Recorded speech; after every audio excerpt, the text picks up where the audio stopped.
I never thought I'd be the person writing one of those stories that sounds completely insane and impossible to believe. But after living with my roommate Lucas for 18 months and documenting everything I witnessed, I have evidence that will challenge everything you think you know about who might be living among us. What started as minor oddities and quirks that I dismissed as cultural differences or personal eccentricities gradually escalated into undeniable proof that my roommate was something far more extraordinary and terrifying than I ever could have imagined. And honestly, I'm still processing the implications of what I discovered. My name is Jake. I'm 26 years old, and I'm a graduate student studying astrophysics at a university in Colorado. I'm sharing this story because I think people deserve to know what's happening right under our noses, and because I need others to see the evidence I've collected so I know I'm not losing my mind or suffering from some kind of elaborate delusion.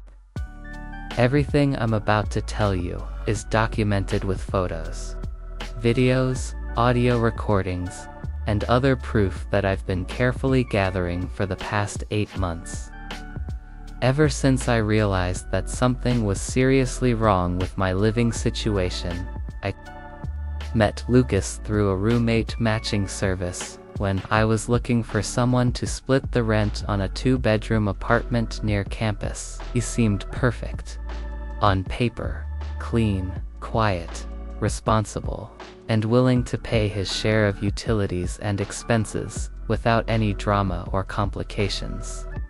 His references were impeccable, his credit score was excellent, and he had enough money for first month's rent and security deposit ready to transfer immediately.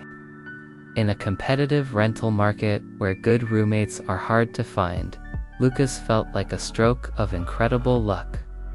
Our first meeting went smoothly, with Lucas asking all the right questions about household rules, guest policies, and shared space arrangements. He was polite, well-spoken, and seemed genuinely interested in maintaining a harmonious living environment. He mentioned that he worked in consulting and traveled frequently for business, which actually sounded ideal since it would give me plenty of privacy for studying and research. He also said he preferred to keep to himself and wouldn't be throwing parties or bringing lots of people over, which aligned perfectly with my own preferences as a graduate student who needed quiet space to focus on my work. The only slightly odd thing about Lucas during that initial meeting was how intensely he asked about my schedule and daily routines. He wanted to know exactly what times I typically left for classes, when I usually came home, whether I stayed up late studying, and how often I had friends or family visit. At the time, I interpreted these questions as evidence that he was considerate and wanted to make sure our lifestyles would be compatible. Looking back now, I realize he was gathering intelligence about my patterns so he could plan his own activities around my absence. Lucas moved in on a Saturday in early September, arriving with surprisingly few possessions for someone who claimed to be a working professional in his late 20s. He had 1 suitcase of clothes, a laptop bag, and a few boxes that seemed to contain mostly electronics and books. When I commented on how efficiently he'd packed, he explained that he preferred to live minimally and that most of his belongings were in storage while he figured out his long-term housing situation. This seemed reasonable enough, especially for someone who traveled frequently for work. The first few weeks of living with Lucas were exactly what I'd hoped for from a roommate. Situation: he was quiet, clean, and respectful of shared spaces. He paid his bills on time, did his share of household chores without being asked, and generally made living together effortless and stress-free. He kept to his word about working unusual hours and traveling for business, often being gone for days at a time and leaving me with the apartment to myself. When he was home, he spent most of his time in his bedroom with the door closed, presumably working on his laptop or talking on work calls. But even during those early weeks when everything seemed normal and pleasant, there were small details about Lucas that struck me as unusual, though not necessarily alarming. He never seemed to eat regular meals, and I never saw him cooking or storing food in our shared refrigerator. When I asked about his dietary preferences, or whether he wanted to coordinate grocery shopping, he said he had very specific nutritional requirements and preferred to handle his own food arrangements. I occasionally saw him with bottles of what looked like protein shakes or meal replacement drinks, which seemed to be his primary source of nutrition. Lucas also had unusual sleep patterns that didn't seem to match his claimed work schedule. I'm often up late studying, and I'd notice lights and sounds coming from his room at odd hours, sometimes in the middle of the night, sometimes very early in the morning. When I mentioned this casually, he explained that his consulting work involved clients in different time zones, so he had to be available for calls and meetings at unconventional hours. This made perfect sense and actually made me feel considerate for asking rather than just assuming he was being disruptive. Another quirk I noticed was that Lucas never seemed to receive any personal mail or packages, despite claiming to be a permanent resident who'd been living in the area for several years. All of our shared utilities and apartment-related mail came addressed to me, and I never saw any credit card statements, subscriptions, or other personal correspondence with his name on it. When I asked about forwarding mail or whether he needed to update his address with various companies, he said he handled everything electronically and preferred paperless billing for privacy and environmental reasons. If you've ever lived with roommates, you probably understand how easy it is to rationalize odd behaviors or unusual habits as personal preferences, rather than warning signs of something more serious. And I'd love to hear about others' experiences with strange living situations, because sometimes patterns are only obvious in retrospect. The first incident that made me genuinely suspicious, rather than just curious, happened about 6 weeks after Lucas moved in. I'd been in the university library until nearly midnight, working on a research project, and I came home to find all the lights in the apartment turned off, which was unusual since Lucas typically worked late and kept at least some lights on in common areas. I assumed he was either out of town or had gone to bed early, so I tried to be quiet as I made a late dinner and caught up on some reading. Around 2 a.m., I heard what sounded like multiple voices coming from Lucas's bedroom, which was concerning. Since I hadn't heard anyone come in and I was sure I would have noticed if he'd brought guests over, the voices were muffled but seemed to be having an animated conversation, with what sounded like at least 3 or 4 different people talking over each other. I was worried that something might be wrong, so I knocked on his door to check if everything was okay. Lucas answered immediately, opening the door just wide enough for me to see his face, and assured me that everything was fine. He said he was on a conference call with colleagues and clients from different countries, which explained the multiple voices and the late hour. He apologized for any disturbance and said he'd try to keep the volume down. This explanation seemed reasonable, But what struck me as odd was that I couldn't see any computer or phone in his hands. And the voices had stopped completely the moment he opened the door. I went back to my room but found it difficult to concentrate on my reading because I was puzzled by the interaction. The voices I'd heard hadn't sounded like they were coming from speakers or a conference call. They'd sounded like people actually in the room having a face-to-face conversation. But Lucas's explanation was plausible, and I didn't want to be an intrusive or paranoid roommate by questioning him further about his work activities. Over the following weeks, I became more aware of unusual sounds and activities coming from Lucas's room, though I tried not to be nosy or invasive about his privacy. There were often mechanical humming or buzzing sounds that didn't match any electronic devices I was familiar with. And occasionally I'd hear what sounded like radio static or electronic interference that would last for hours at a time.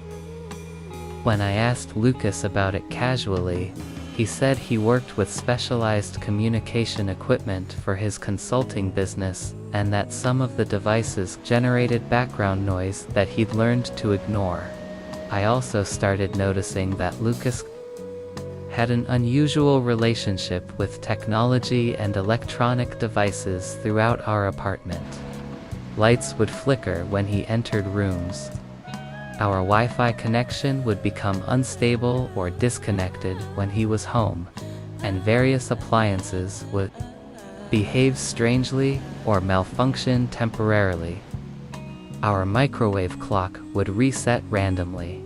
Our television would change channels on its own, and my laptop would sometimes freeze or restart unexpectedly when Lucas was nearby. When I mentioned these technical problems to Lucas, he was always helpful and knowledgeable about troubleshooting, often suggesting solutions that worked perfectly to resolve whatever issues I was experiencing. He seemed to understand electronic devices and systems in ways that went beyond normal consumer knowledge, and he could fix problems that would have required service calls or professional repairs. This was convenient but also puzzling, since his expertise didn't match his stated background in business consulting. The incident that escalated my suspicions from mild curiosity to genuine concern happened during Thanksgiving break, when most students had left campus and the apartment complex was much quieter than usual. I'd stayed in town to work on my thesis research, while Lucas had supposedly gone out of town for the holiday. I had the apartment to myself for what I thought would be several days, and I was looking forward to having complete privacy and quiet for intensive studying. But on Thursday evening, I heard clear sounds of movement and activity coming from Lucas's room, despite the fact that he'd told me he'd be gone until the following Sunday. I initially thought maybe he'd returned early from his trip, but I hadn't heard him come in, and there were no signs that anyone had been in the common areas of the apartment. His bathroom was still clean and unused. There were no dishes in the sink, and none of the lights had been turned on in any shared spaces. I decided to investigate more directly, so I knocked on his bedroom door to welcome him back and ask how his trip had been. But there was no response, even though I could clearly hear movement and what sounded like electronic beeping or chirping sounds coming from inside the room. I tried knocking louder and calling his name, but still got no response.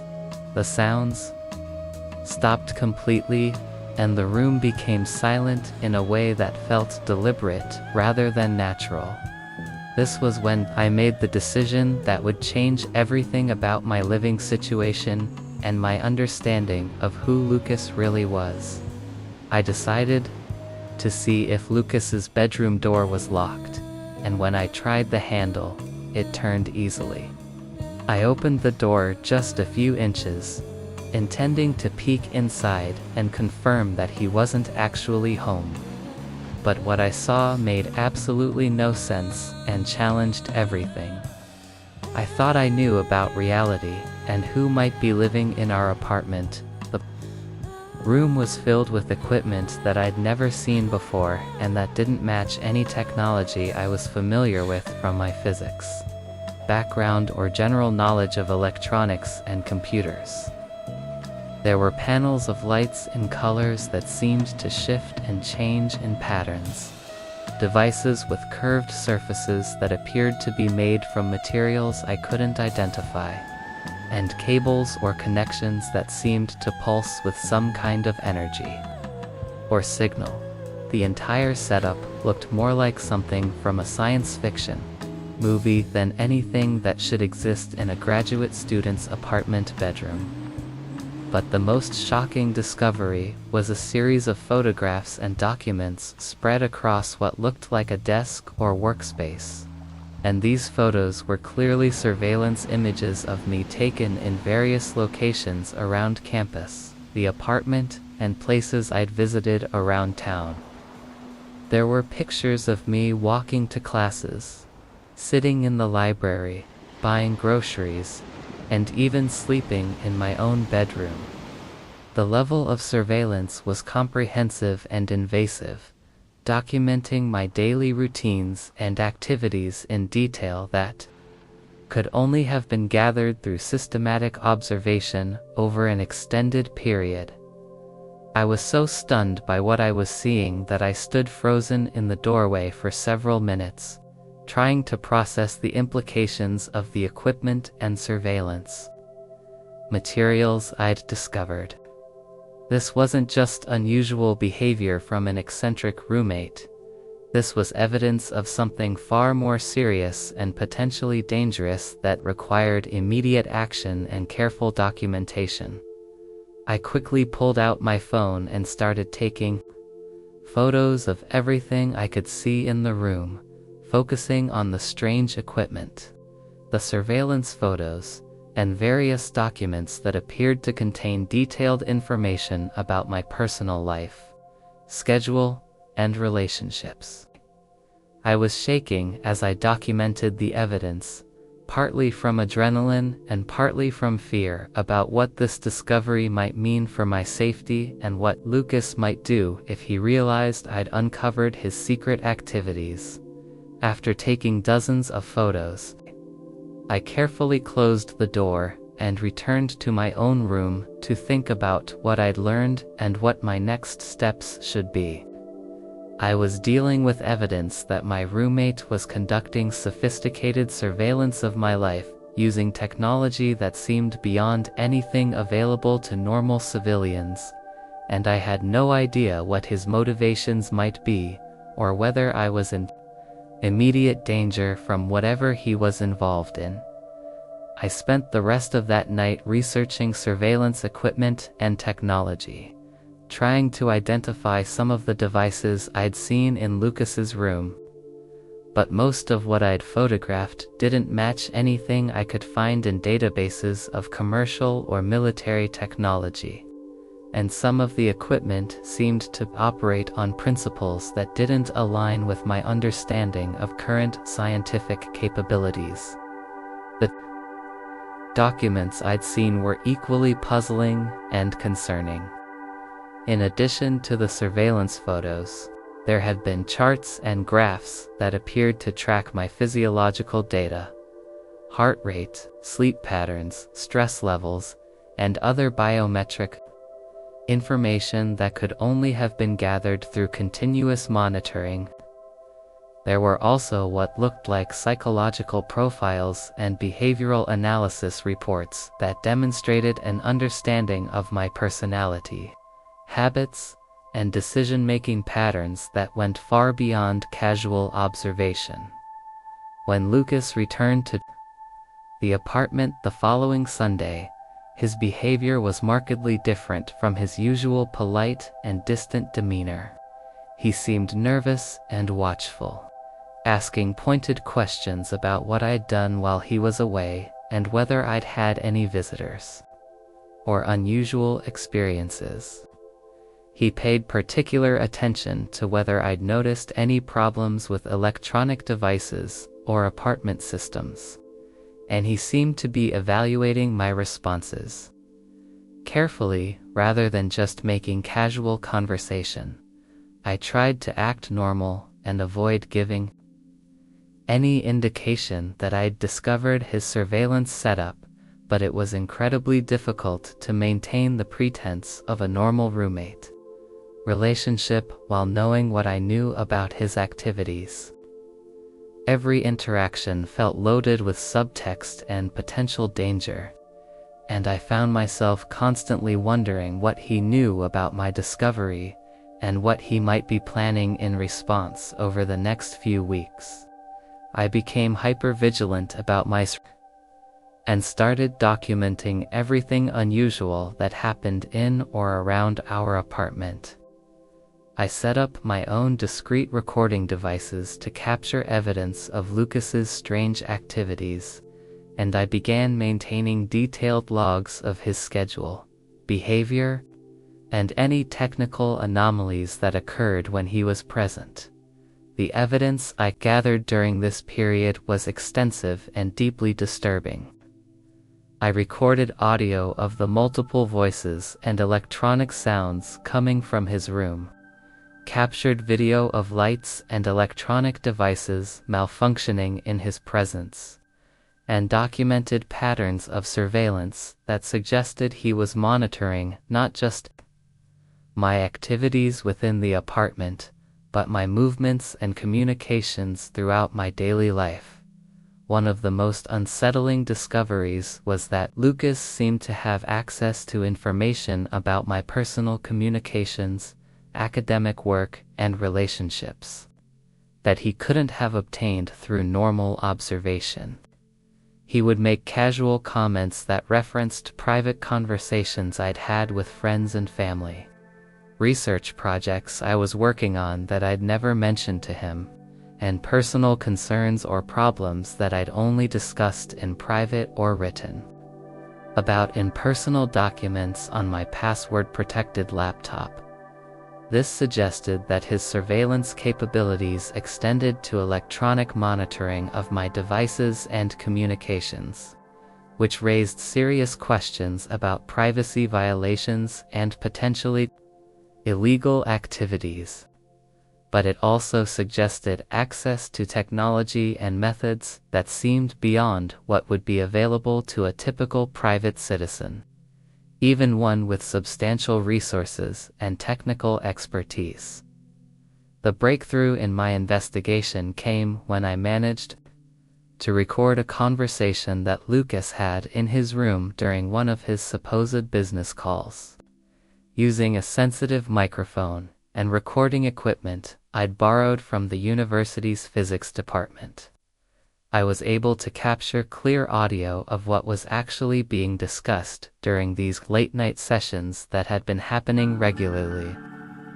Since he'd moved in, what I heard was not a business conversation or client consultation, but rather what sounded like a detailed briefing or report being delivered to multiple listeners about human behavioral patterns, social structures, and cultural observations.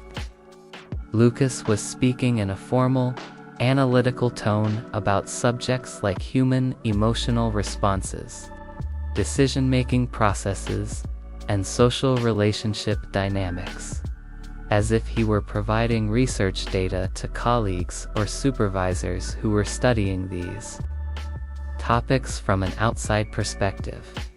Even more disturbing was his clinical discussion of specific individuals he'd been observing, including detailed analysis of their personalities, vulnerabilities, and predictable behaviors. While he used code names or numbers rather than actual names, some of the descriptions clearly matched people I knew, including friends, classmates, and professors from the university. He was essentially providing intelligence reports about human subjects to unknown recipients who seemed to be collecting this information for purposes that were never explicitly stated.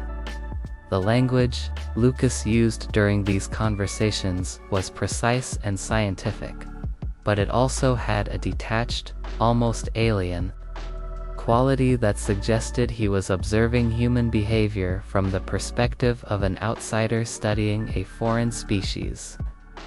He would describe emotional responses, social customs, and cultural practices as if they were fascinating but unfamiliar, phenomena that required careful analysis and documentation for an audience that didn't naturally understand human psychology or social dynamics. This recording was the piece of evidence that convinced me that Lucas wasn't simply a spy, stalker, or criminal conducting surveillance for conventional purposes. The nature of his observations, the advanced technology he had access to, and the clinical way he discussed human behavior suggested that he was something far more extraordinary and potentially dangerous than a typical threat to personal safety or privacy. I spent several days researching theories and explanations for what I'd discovered, exploring possibilities that ranged from government surveillance programs to corporate espionage to more speculative explanations involving extraterrestrial monitoring or interdimensional observation. While I'd always been skeptical of conspiracy theories and paranormal explanations, the evidence I'd gathered seemed to point toward something beyond conventional human activity or motivation.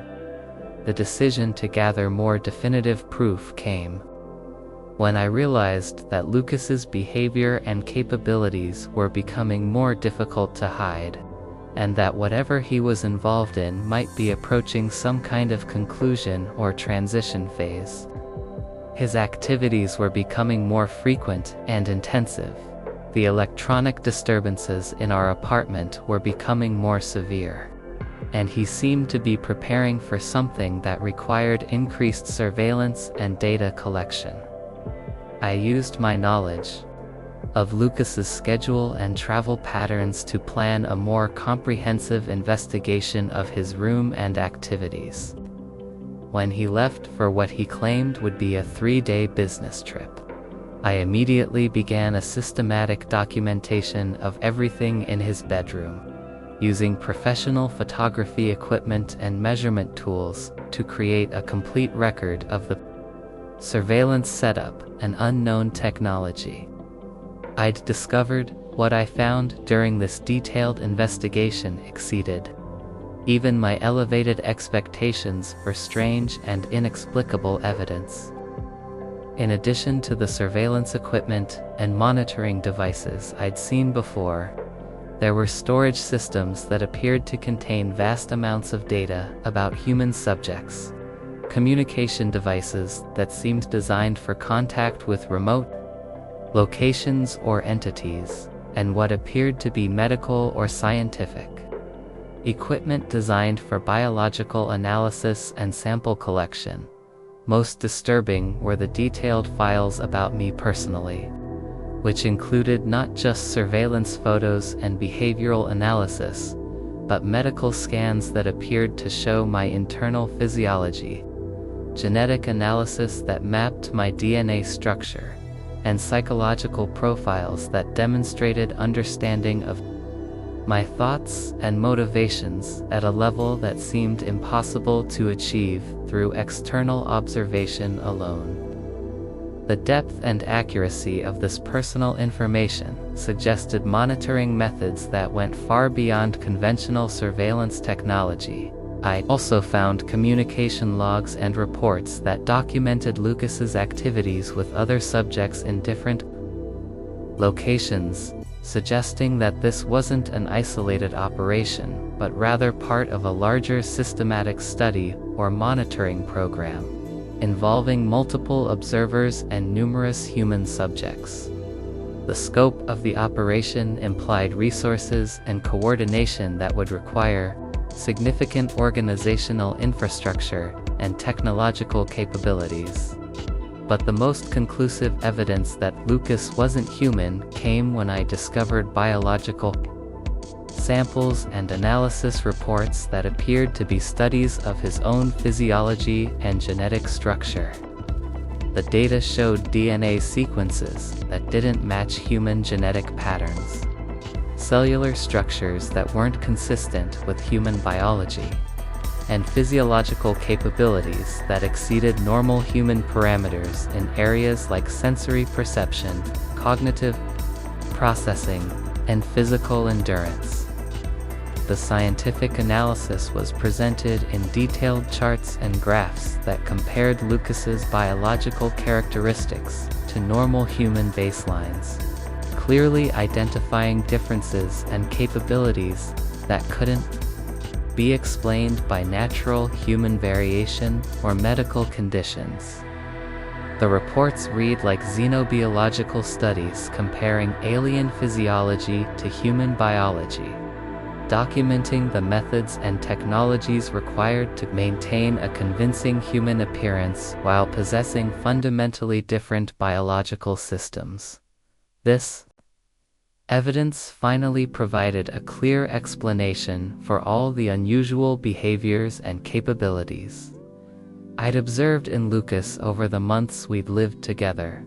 His unusual diet, sleep patterns, and electronic effects weren't personal quirks or professional requirements. They were the result of trying to maintain a human disguise while possessing alien physiology and technology. His comprehensive surveillance and behavioral analysis weren't criminal activities. They were research designed to understand human society and psychology from an outside perspective. The implications of this discovery were overwhelming and terrifying. I was living with an extraterrestrial being who was conducting systematic studies of human behavior and biology, possibly as part of a larger monitoring or infiltration program.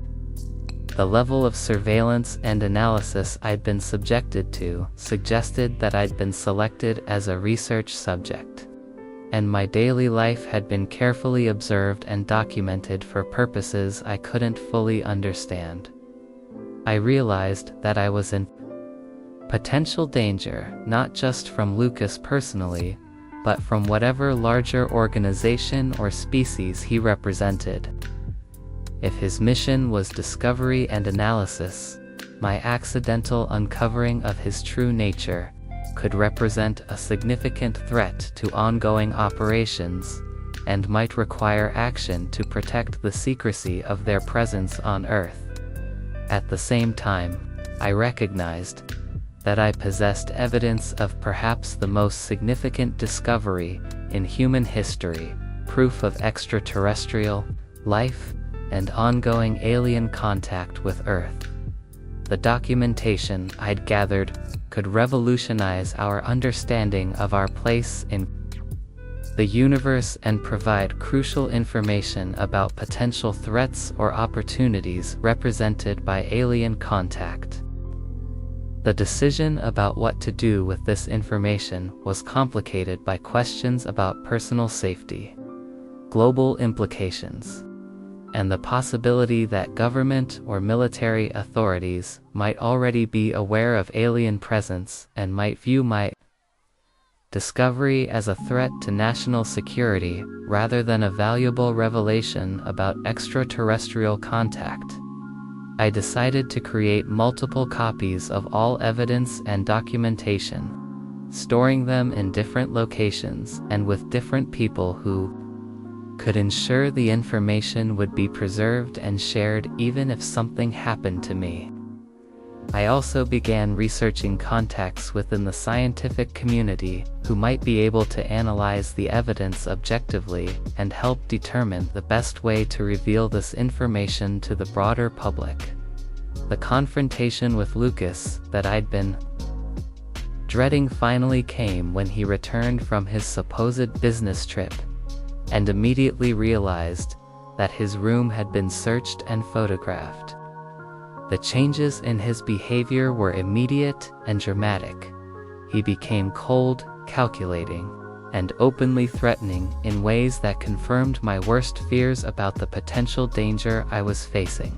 Lucas no longer bothered to maintain his human persona around me, dropping the polite roommate act and speaking in the clinical, detached tone I'd heard during his recorded conversations. He made it clear that he was aware of my investigation, and that he considered my knowledge of his true nature to be a serious problem that required resolution. He didn't explicitly threaten violence, but his demeanor and language left no doubt that he viewed me as a threat to be managed rather than a person with rights or feelings. But instead of simply intimidating me into silence or taking action to eliminate the threat I represented, Lucas seemed genuinely curious about my motivations and reactions to discovering his true nature. He asked detailed questions about my thought processes, emotional responses, and decision-making during the investigation, treating our conversation like another research opportunity to understand human psychology under extreme circumstances. This gave me the opportunity to negotiate some level of safety while also gathering additional information about Lucas's mission and the larger alien presence he represented. I made it clear that I'd documented everything and arranged for the evidence to be released if anything happened to me, which seemed to give him pause and force him to consider alternatives to simply eliminating the problem I represented. What Lucas revealed during our conversations was both fascinating and terrifying. He confirmed that he was part of a long-term monitoring and research program designed to study human society, technology, and psychology in preparation for decisions about future contact and interaction between our species. He and others like him had been living among humans for years, gathering data and analyzing our capabilities and potential responses to open contact. The surveillance and analysis I'd been subjected to was part of detailed psychological profiling, designed to understand human behavior patterns, emotional responses, and social dynamics that would be crucial information for planning any future interactions between our species. My selection as a research subject had been based on my academic background in astrophysics and my personality profile, which suggested I would provide valuable data about how humans with scientific training might react to evidence of alien contact. Lucas explained that the technology I'd discovered was designed for communication with his supervisors and colleagues, biological monitoring of both himself and his human subjects, and data storage and analysis of the extensive information being gathered through their research program. The advanced capabilities I'd observed were the result of scientific and technological development that was centuries ahead of current human achievements. But perhaps most unsettling was his revelation that this monitoring program was approaching a critical decision point about whether to proceed with open contact or to continue covert observation and research. The data being gathered about human psychology, social structures, and technological capabilities would inform decisions about whether our species was ready for knowledge of alien contact, and what form that contact should take. My accidental discovery of Lucas's true nature had created an unexpected opportunity to gather data about humans' reactions to alien contact under controlled circumstances, and he seemed genuinely interested in studying my responses to our conversations as much as in managing the security threat I represented. This gave me some leverage in negotiating my safety, while also providing insights into alien psychology and decision-making processes. The resolution of our situation was as strange and unexpected as everything else about this experience. Rather than trying to eliminate me as a security threat or attempting to discredit my evidence, Lucas's supervisors decided that my discovery could actually serve their research purposes by providing a controlled case study of human response to alien contact. They were interested in monitoring my reactions, decision-making processes, and actions regarding the evidence I'd gathered. This led to a surreal arrangement where I was essentially recruited as a willing research subject in exchange for my safety and access to additional information about the alien presence on Earth. I was allowed to keep my evidence and continue documenting my experiences, but with the understanding that I was now part of their ongoing research program and that my actions and communications would be monitored and analyzed. The experience of consciously participating in alien research while maintaining my normal life as a graduate student has been both fascinating and deeply unsettling. I've gained insights into alien psychology, technology, and long-term plans that few humans have ever had access to. But I've also had to live with the knowledge that I'm being constantly observed and analyzed by beings whose true motivations and intentions remain largely mysterious. Lucas eventually moved out of our apartment, ostensibly to take a position with a different consulting company, but actually to continue his research in a new location with different human subjects. Before he left, he provided me with communication methods that allow me to maintain contact with their research program and to share information about human reactions to the evidence I've gathered. The decision about whether and how to reveal this information to the broader public remains one of the most difficult challenges I've ever faced. The evidence I've gathered could provide proof of the most significant discovery in human history, but it could also create panic, social disruption, or dangerous government responses that might ultimately harm both species' interests in peaceful contact and coexistence. I've shared this story and some of the evidence I've gathered because I believe people deserve to know about the alien presence on Earth and the long-term monitoring programs that have been studying our society and behavior. At the same time, I recognize that this information challenges everything we think we know about our place in the universe and raises difficult questions about privacy, autonomy, and the future of human-alien relations. The proof I have includes hundreds of photographs of advanced technology that doesn't match any known human capabilities, audio recordings of conversations about human subjects conducted from an alien perspective, biological analysis showing non-human DNA and physiological structures, and documentation of surveillance capabilities that exceed current human technological achievements. I've shared some of this evidence with trusted researchers and analysts who have confirmed that it represents technology and capabilities beyond current human development.